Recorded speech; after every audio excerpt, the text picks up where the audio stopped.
Search and rescue teams are crossing Iceland's central plateau. A few kilometers below them, a huge reservoir of molten magma shakes the ground as it makes its way to the surface.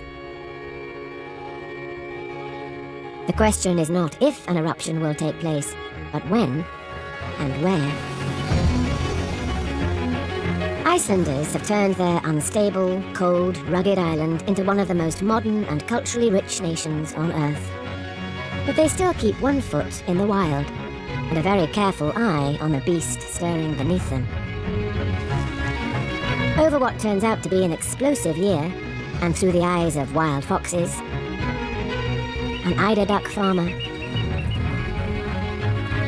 and Viking horsemen, we'll see why everything on Iceland remains uniquely connected to the land underfoot.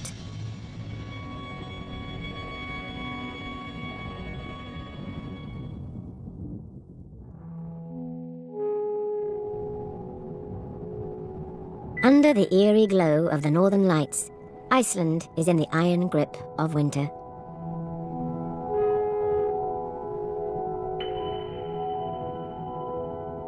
Lying close to the Arctic Circle, with just a few hours of light a day, it has endured months below zero.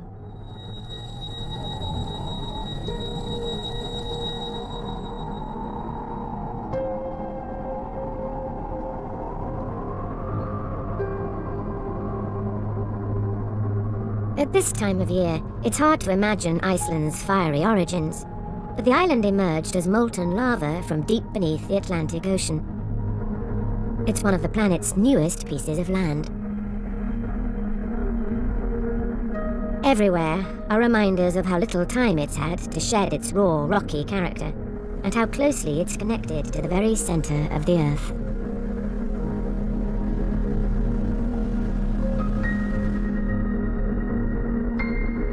Iceland is so new and so isolated in the North Atlantic that until relatively recently, there were no land mammals here at all.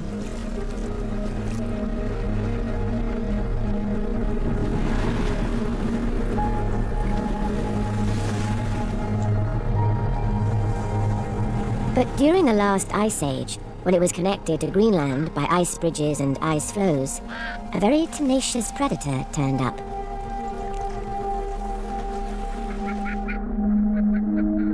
The Arctic fox.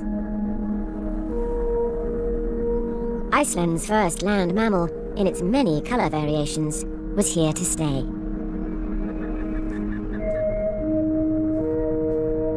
But how it survived on Iceland, without any of its regular prey like lemmings, has long fascinated scientist Esta Unnsteinsdottir. This is an Arctic species. It's adapted to the Arctic winter, which is really cold. And you can see it on the thick fur. It's the thickest fur in the universe. It's very well insulating. It's actually better than a polar bear's against the biting cold.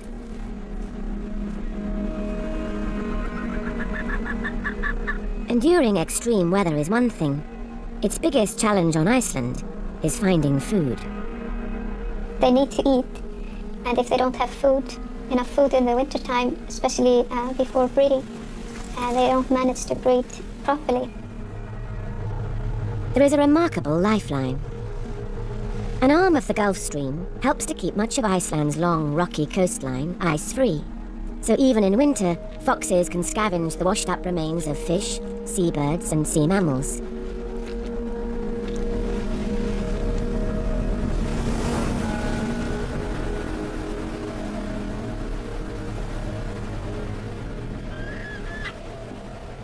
Only the toughest foxes hold on to a slice of good shoreline territory and get the chance to breed.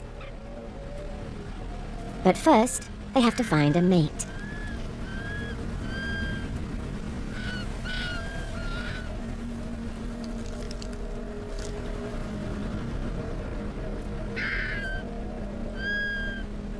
A dark male appears to have won over a brown female. A white male is desperate to mate with her too, and succeeds in grabbing her attention. For a while, he seems to have outfoxed his rival.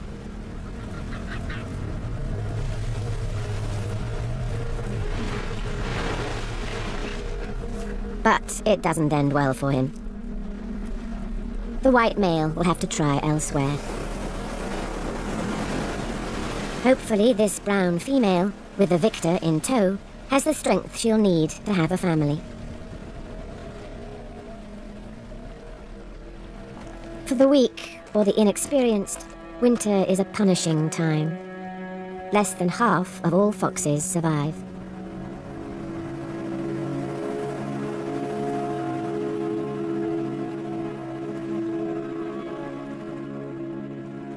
Sea mammals have an easier ride. The ice-free waters offer some of the best fishing in the North Atlantic, attracting not just seals, but whales and dolphins. These fertile seas were a good reason for humans to settle here too. The first Vikings colonized Iceland just over 1,000 years ago. Down the generations, through fishing and farming, they have carved out a unique way of dealing with the many limits to life. Most of Iceland's people, just over 300,000 of them, are descended from the original settlers, and many still work the land in tried and tested ways. Even their livestock traces back to the animals the Vikings brought with them.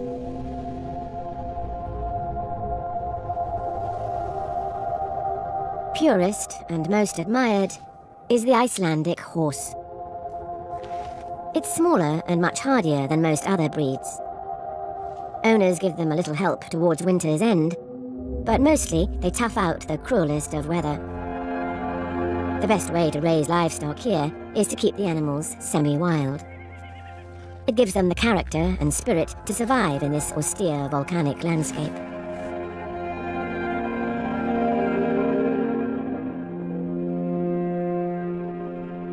But with little prime grazing land, Icelanders could never rely on their livestock alone. Long ago, the arrival of squadrons of swans, ducks and geese would have offered relief from dwindling winter rations. One species offered much more than a meal. Eider ducks are among the millions of birds that are drawn to Iceland from all around the North Atlantic. These days, Thor Bjornsson makes an unusual living from them. But he can't start work until the eiders have finished pairing up and have come ashore.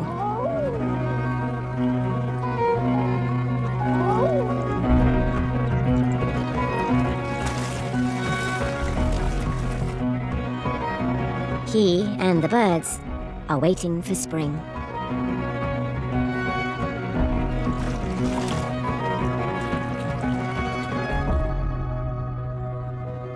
Exposed all winter to brutal Atlantic storms, Iceland has been blanketed by huge volumes of snow.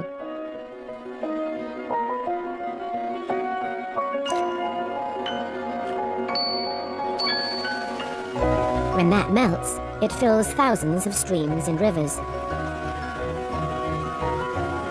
and cascades over some of Europe's largest and most powerful waterfalls.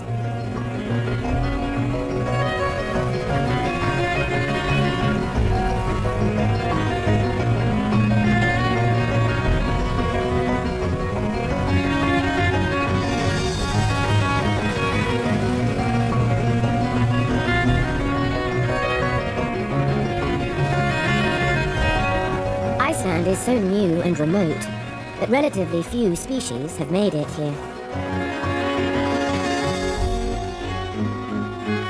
Its hardy pioneers are always under pressure. Even now, it's a race to make the most of longer, warmer days ahead.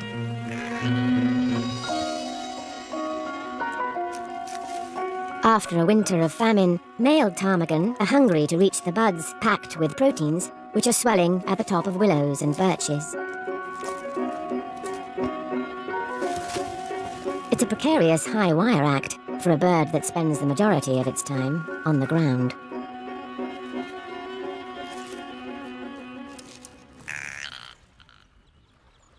Down on the coast, Thor is impatient for the eiders to get on with mating.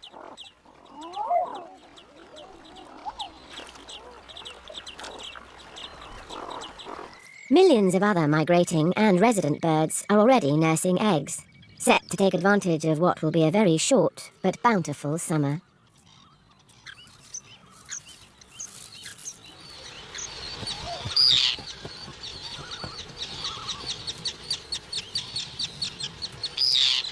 Eventually, the eiders return to the western islands of Breda Fjordur, finding the same nest scrapes that their mothers and grandmothers used before them. The mother duck cradles her eggs in a pillow of down collected from her own breast feathers. There is no other duck down like it. It's this down that Thor wants to harvest, but he'll need his extended family to help gather it. Thor's farm consists of nearly 300 small islands, and they'll have to deal with over 3,000 wild eider ducks. It's going to be a busy few weeks.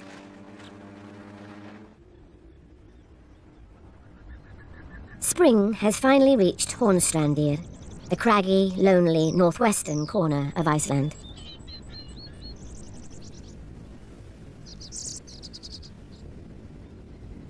After a severe winter, this female fox is hanging around one of only 2 den sites.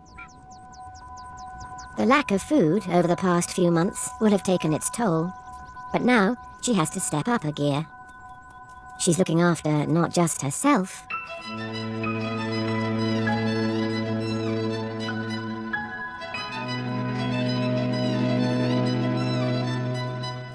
but 6 newborn cubs. Her work is cut out. She's a mum with a sky-high milk bill. Just to keep up production, she's going to have to spend the next weeks hunting full-time.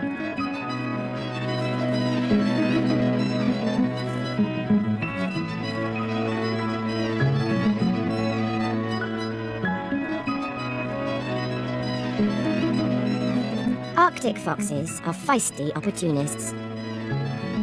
They may be small, but when livestock arrived on Iceland, they soon worked out how to kill animals much larger than themselves. In response, the early settlers began hunting foxes to keep their numbers under control. Today, foxes still take livestock, and the hunting quotas enshrined in law in the 13th century are still in force. On Iceland's marginal land, the challenges facing both fox and farmer cannot be underestimated. Making a living out here is tough.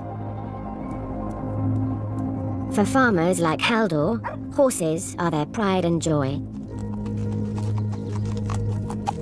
These days, Halldór and his son-in-law Snorri mostly breed them for riding.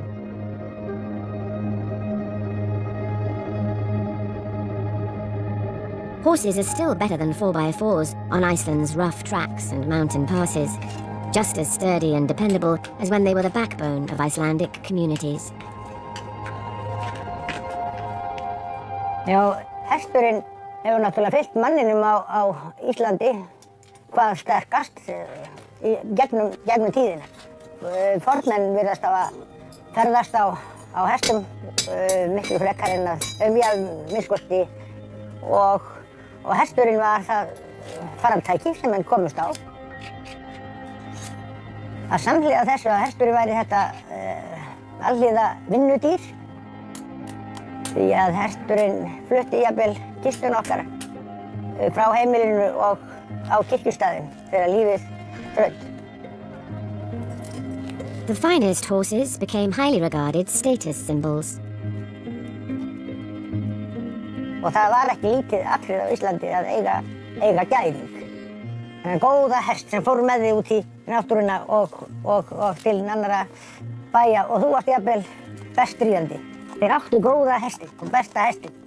You had a lot of respect if you had the best horse. Even if you were a poor farmer, if you had the best horse, you had respect. Og skipti miklu máli fyrir til dæmis unga mannin. Really sem ekki var búinn að ná sér í konu. For the young guys to have a nice horse when they were looking for girls. And you came with good clothes on a nice horse, you had a good chance.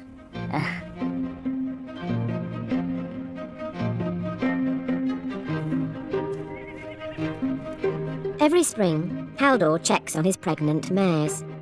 He hopes his favourite stallion will be the father. The very best foals will be much admired at the end-of-year roundup, but Haldor has no control over their arrival. They give birth to their foals in secret, often after dark, and without help. Haldor has to trust that his mares are robust enough to cope.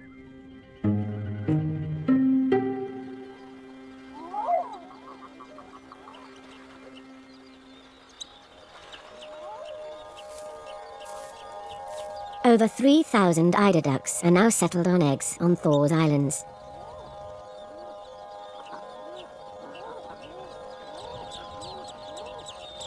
He and his family carefully comb each rocky outcrop, looking for nests. Thor's unusual livelihood allows him to spend time in the wildest parts of Iceland, among the nature he loves so much. I started about 1970.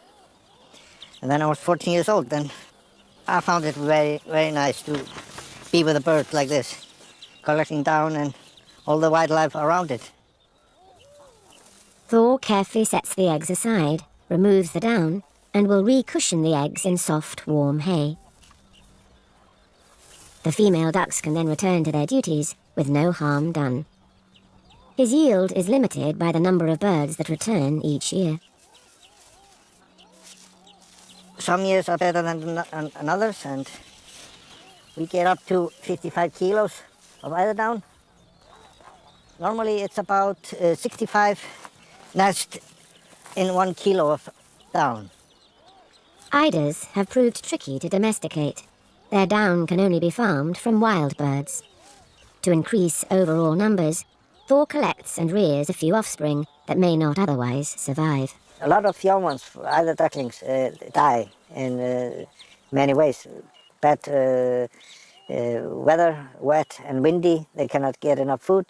So normally they maybe raise up 1 duckling, 2 ducklings, something like that. We take 1 or 2 eggs from the nest, depends how many eggs are in the nest. When we started here, it was about something between 500 or 600 eiders nesting in the homeland area, but now it's more than 1,000, so they come back. While his eggs are incubating, Thor gets down to business. Nearly 3/4 of all eider duck down comes from Iceland, and it's all gathered by hand. Thor's family painstakingly pick the down clean before it's bagged up for sale. Most becomes a cosy filling for high-end duvets, quilts and jackets.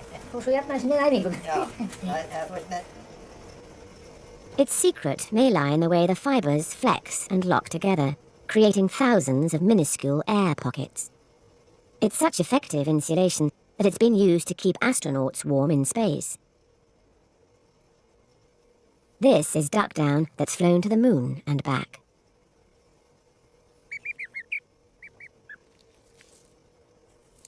After a few days under a heat lamp, Thor's ducklings begin to hatch. They grow quickly. In the wild, eider ducklings can fledge after just a month.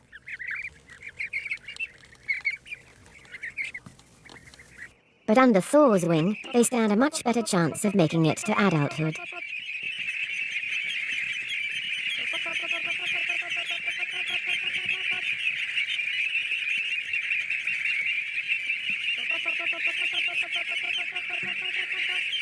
For these first days, at least, they only have eyes for their new duck dad.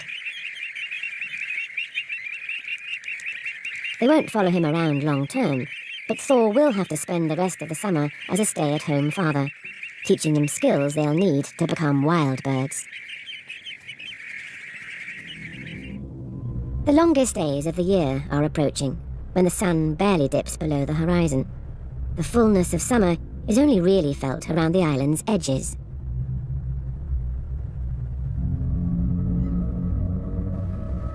Hardly anything lives on the vast, ash-covered central plateau. Its many volcanoes erupt too frequently and violently to give life much chance. It's like a sleeping giant that everyone's turned their back on, but dares not forget is there.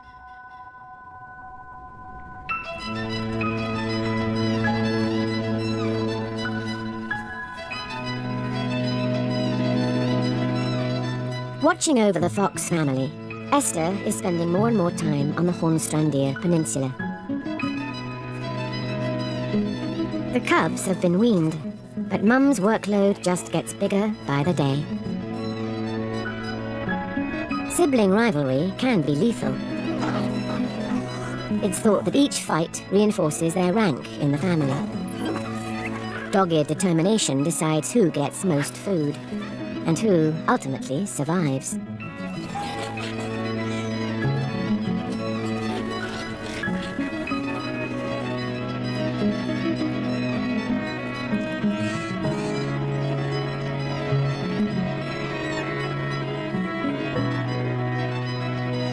This mum seems to be made of particularly stern stuff, and is providing for all 6 of the cubs.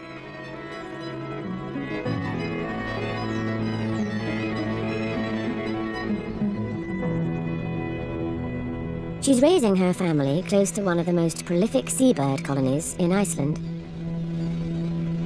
There's lots of tempting food on offer. The problem is that it's perched on sheer walls of rock.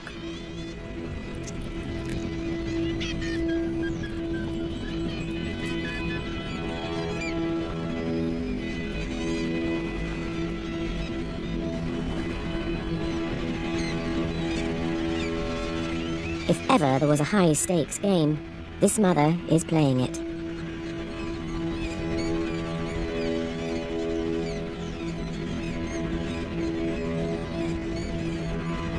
One full step, and she will plunge hundreds of meters onto the rocks below. Her cubs will effectively die with her.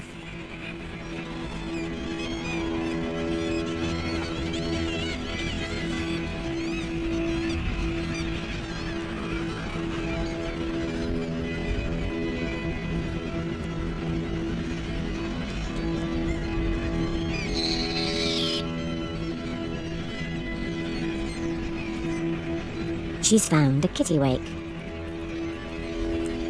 But with a growing family, she will have to risk her life over and over again. Today, she has the cliffs to herself.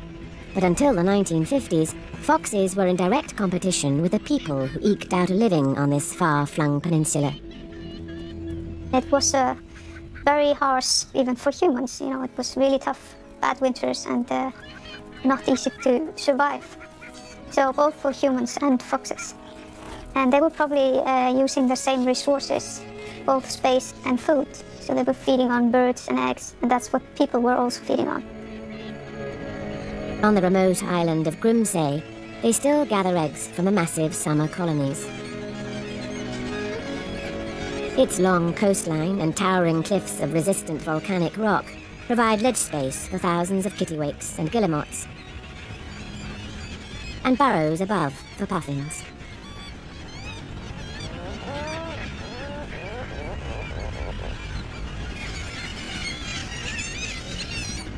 Across Iceland, there is still the taste for seabird eggs, a traditional and free-range alternative to battery-farmed chicken eggs.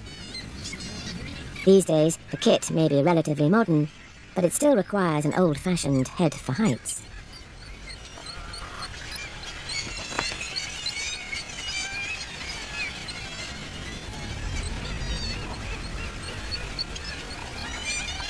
Timing is crucial. Eggs are scooped up right after laying, the theory being that as soon as the birds realise their egg has gone, they'll relay. The collectors simply delay the hatch by a few days.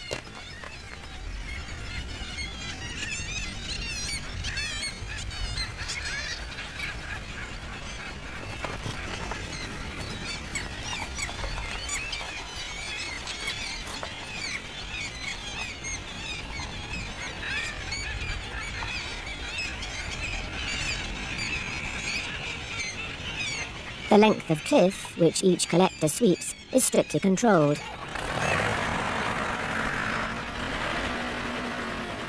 Today, these eggs are sold through supermarkets or traded for autumn berries from the mainland.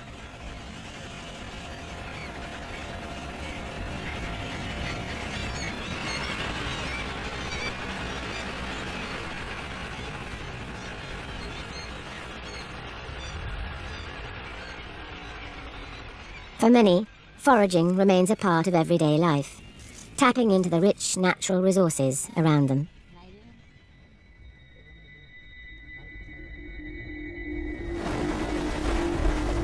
The most remarkable resource of all is the heat beneath their feet.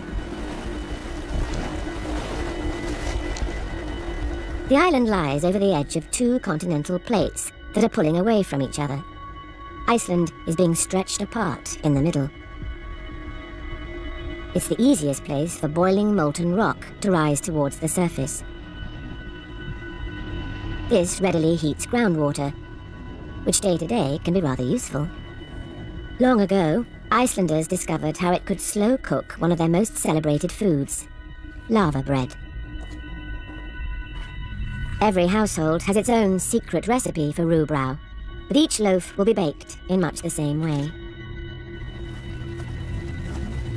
Once the dough is bucketed up, it will be placed in a hot spring.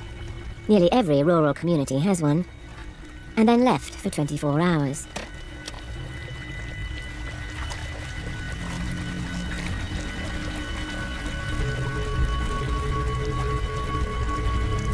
The immense geothermal power on offer has transformed the lives of all Icelanders. They live just south of the Arctic Circle, yet modern ground-heated greenhouses allow them to ripen vegetables and fruits that wouldn't otherwise stand a chance of growing here.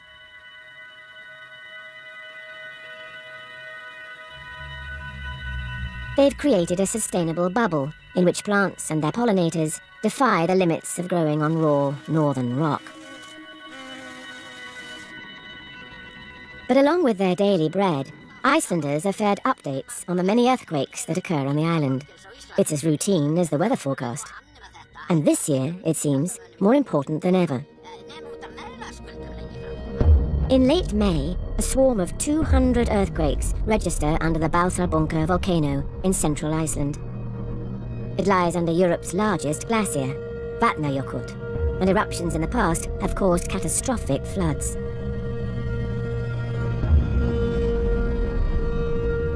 There's no evidence, as yet, that magma is on its way to the surface, but pilots overflying the area are asked to keep an eye on any changes to the ground below them.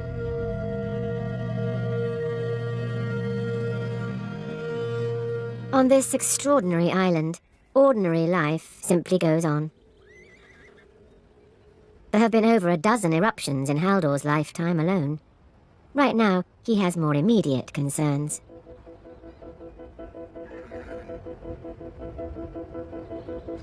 One of his mares has just given birth.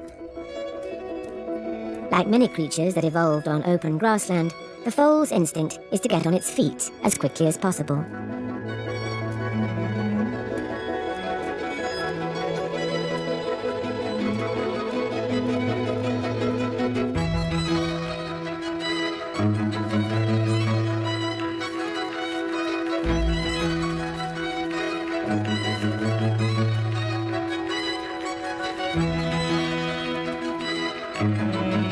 It seems healthy.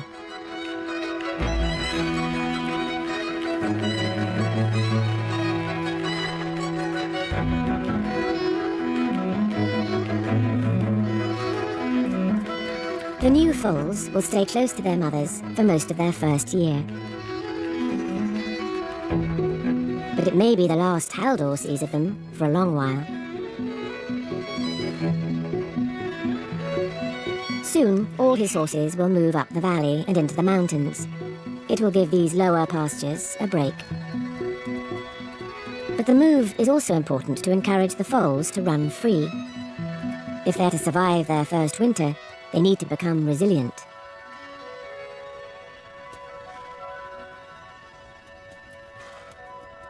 Horses from all the farms around here are allowed to return to their roots.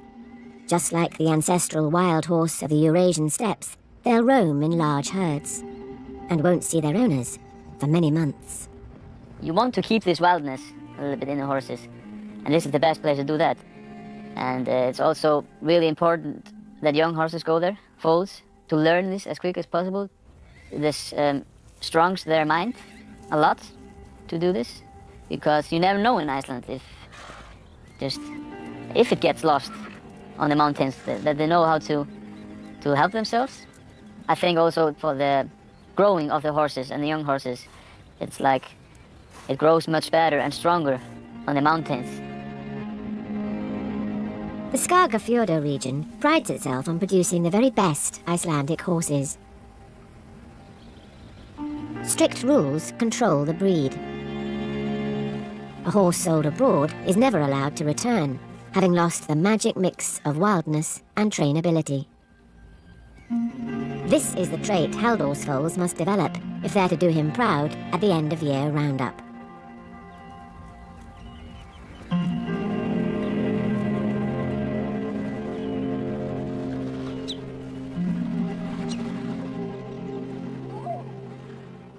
The short summer is pressing on. Wild eider ducks are already leading their young broods out on the water.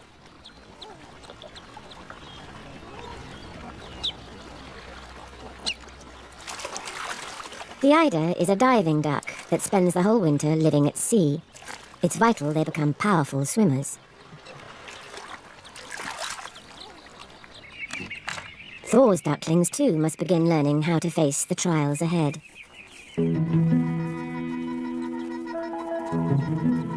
Younger members of the family lead the way. They get very quickly, very big and strong, and we bring them to the sea every day, or sometimes twice a day, to feed in the sea and swim a little bit. Here, they'll build up their muscles and sharpen their instincts. They're still vulnerable to the cold and to ravenous black-backed gulls, so the children must guide and protect them.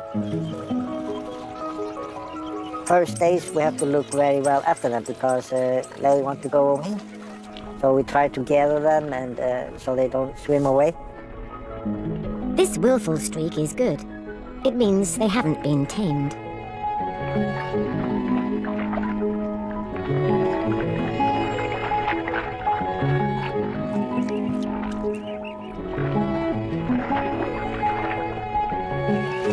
All in all, it's a fun way for the kids to connect with nature.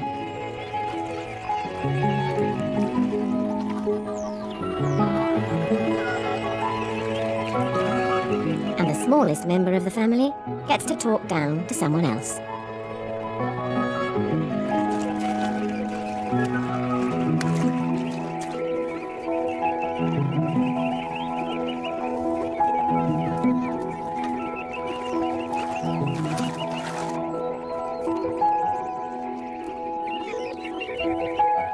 It's home time. The ducklings are gently herded and counted back in, where they'll fluff themselves back up in readiness for the next stage of their training.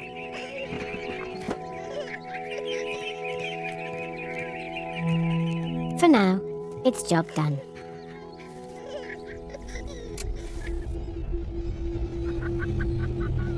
In Hornstrandir, the Atlantic Ocean is slowly gnawing at what remains of a very ancient and immense lava flow. On its unforgiving edge, the mother fox has defied the odds.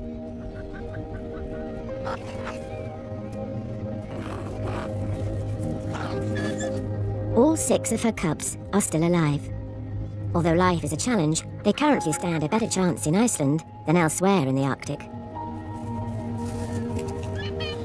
There's very few Arctic foxes left in Scandinavia, and they have been endangered for many, many years. But they're facing troubles that we are not facing here in Iceland. Esther believes the big problem for Arctic foxes in Scandinavia is the northward march of the red fox due to climate change. As it moves into Arctic fox territory, the red fox takes over their den sites, competes for food, and even kills adults and young. The Arctic foxes on Iceland remain out of reach. The island is an important stronghold for them. Mum's job is nearly done.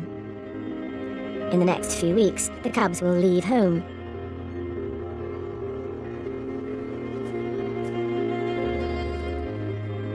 Hunger may force them into taking livestock, where they risk being shot.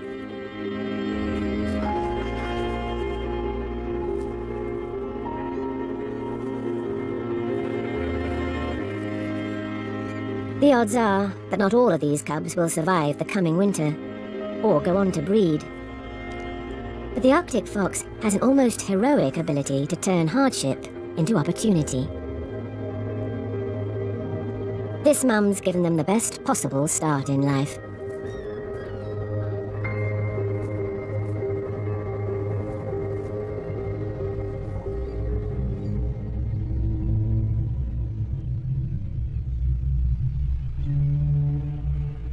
This far north, the limits to life for animals and humans are very stark. So Icelanders have never been shy of taking from nature. Traditionally, they've harvested everything from seabirds to whales, fish to seals, some of which they still take today. But it's clear that if you live on an island, especially one so remote and northerly, you cannot take more than you need. Ever since the Vikings first landed, fishing the rich offshore waters have been fundamental to the country's economy. In the 1970s, Iceland even used gunboats to defend the 200-mile fishing limit around their coast. Today, with careful management, their fisheries are some of the most sustainable in the world.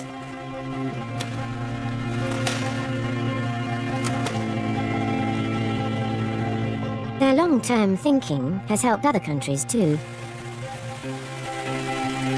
Icelandic rivers are important spawning grounds for the Atlantic salmon. But in the 1980s, salmon started to decline, due mainly to overfishing by commercial operations on the high seas. By raising funds to buy out the netting operations, effectively paying them not to fish, millions of salmon were given a chance to return to rivers from Norway to North America. The problem is far from over. Striking a balance between harvesting and protecting is an ongoing effort, but Icelanders manage it in their own unique way. It's a country where hunting and gathering sit side by side with modern life.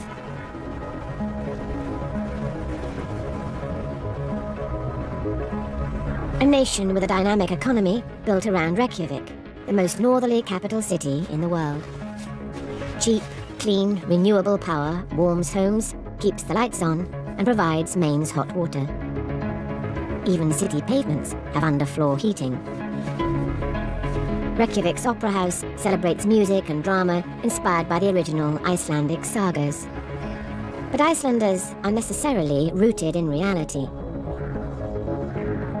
They can never forget they're living over a huge and widening tear in the Earth's crust. And as summer draws to a close, the giant reservoir of molten rock under them is beginning to stir.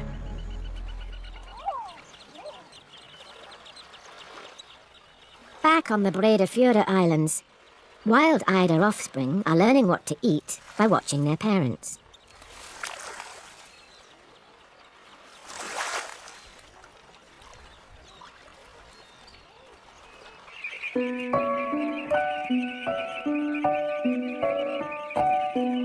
It's Thor's job to introduce his ducklings to the kind of food that will keep them going out on the open water. When they grow up, they'll be diving mainly for mollusks, which they eat, shell and all. Tiny crustaceans, stirred up from the shoreline, are good starter foods.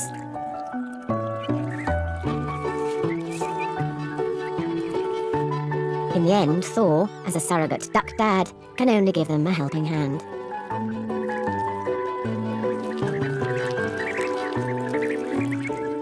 Little by little, they spread their wings, foraging a little further from home, becoming a little wilder every day. But they swim then in between either here close to the island and go their own trips to feeding, but they always come home in the evening. So they find something in this ocean to eat, so it makes them a good start in the new life in the world. Eventually, Thor leaves them on their own. His nurturing work is done. Nature will take over from here. But Thor hopes their homing instinct will bring them back to his islands next year.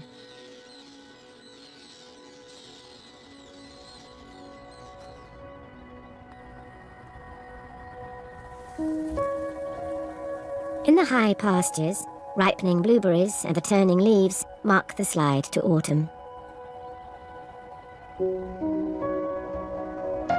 Even though the first snows are dusting the mountains, it's a time eagerly awaited by farmers in the northern area of Skagafjörður, for it also heralds the event of their social calendar, the annual roundup. Og réttir hafa alltaf verið viss mannfagnaður á Íslandi. Þarna kemur fólk saman, kom saman í fyrir tíð, þá hittist fólk minna. Þá allt í einu opnast einhver heimur og ég get varla tára bundist.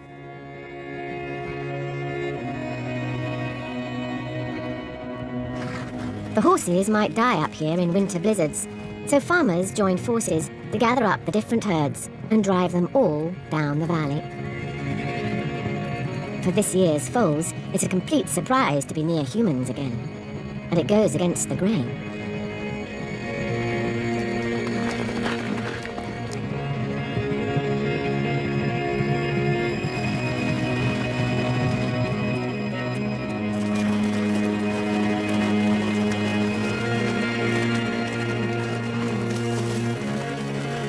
But this independent spirit is exactly what Halldór and Snorri want. It's what the Vikings saw in the ancestors of these horses when they traded them from Mongolia and brought them to Iceland over 1,000 years ago.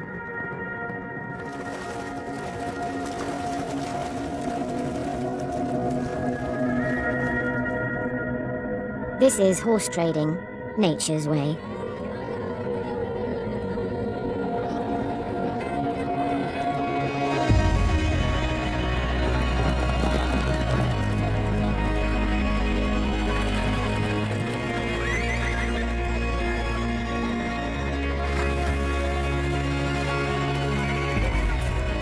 Somehow, each farmer must separate their own horses from the crowd. But they're judging everyone else's at the same time.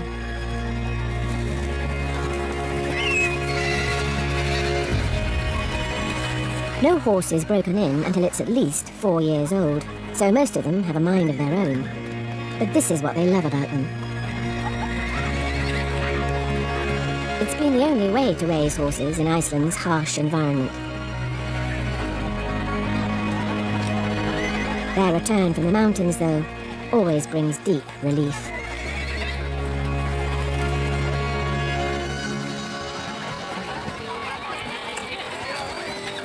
Og þá var það meðal annars gleði af því að hittast og það alltaf gleði í huga og hjarta bóndans þegar hann fær skepnurnar sínar. Kindurnar. Færðu heim, sjáðu aftur. Það haldauður maður sem ekki gleðst við að sjá aftur skepnurnar sínar. When all is done, Halldór and Snorri will lead the horses back to the farm, as generations have done before them. Í íslensku talað ég held að sé nú bara alveg aftan á háamálum, römmes og taug sem rekka dregur föður túna til. Þeir sem að lifa af landinu, þeir hljóta að bera virðingu fyrir því. Og ein af ástæðum fyrir við erum að þessu, það er tengslin og tengsl og virðing eru nú nátengdir hlutir.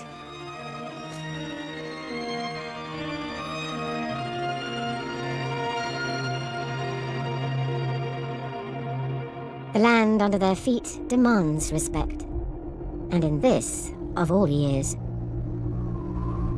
High in the central plateau, the Bárðarbunga volcano has sprung into life. Over 1,000 earthquakes in a single day suggest a huge volume of molten rock trying to reach the surface.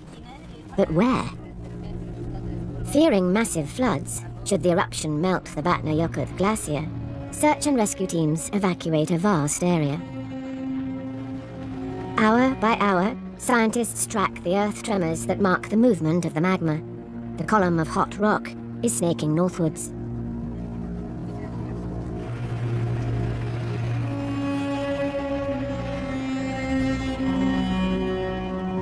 Eventually, it breaks through a fissure in the plains, just beyond the edge of the glacier. It's big, probably the biggest lava eruption that we have seen for 30 years or so, I would guess.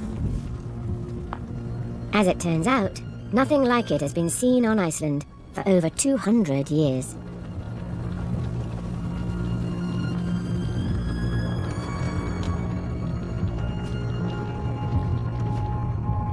The fissure is about 400 meters long, but lava pours out at nearly 300 cubic meters a second, like a cut that won't stop bleeding.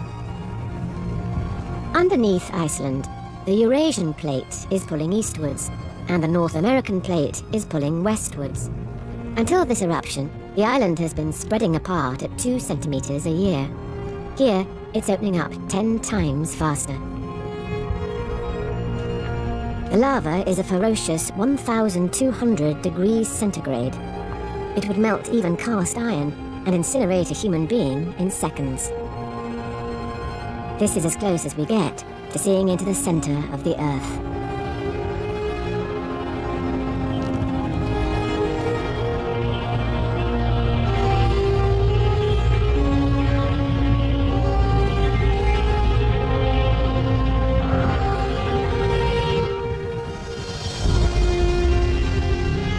The ground shakes as the fissure splits open even further, creating a rift that's 1.5 kilometers long.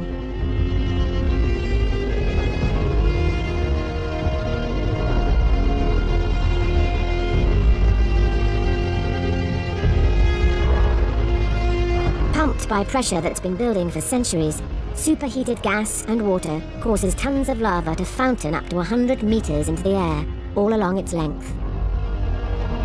These are the same monumental forces that created Iceland in the first place.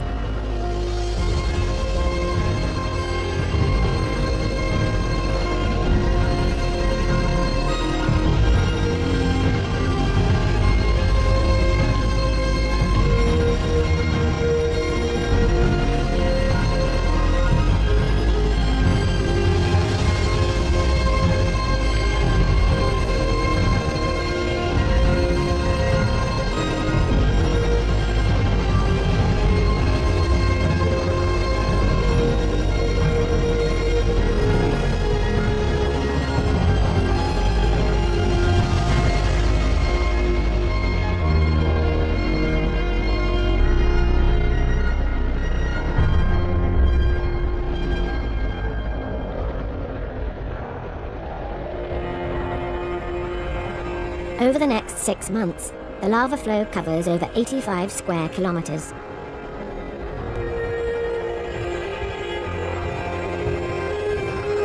$85,000 tons of poisonous sulfur dioxide is released into the atmosphere every day.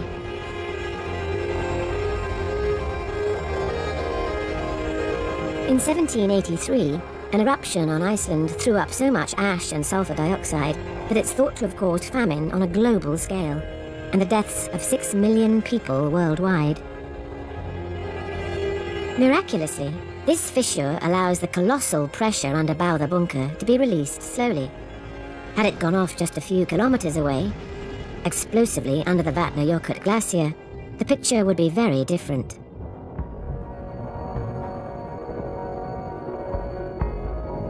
It's the ultimate reminder that the lives of all Icelanders depend on the raw forces beneath them.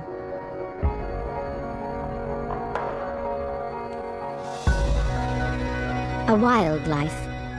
Uniquely connected to nature it may be, but the remarkable people and animals that live here have learned how to work with the land rather than fight against it. They've taken all of Iceland's opportunities and challenges in their stride.